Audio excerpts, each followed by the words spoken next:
Hi, I wanted to present yet another of my charismatic handmade wooden wall clocks. It's called the Dark Horse.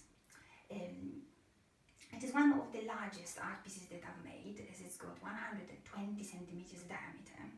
But because of its skeleton design, it looks light and would blend in with any wall color. I kept it in dark tones, so used blacks, greys and browns blending in on the face, and gave it some mahogany hues on the inside edges.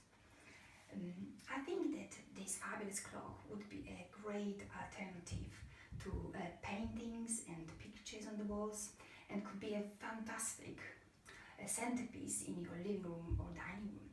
So if you like it, please visit my website pickart.co.uk and have a look, because there's plenty of more designs available.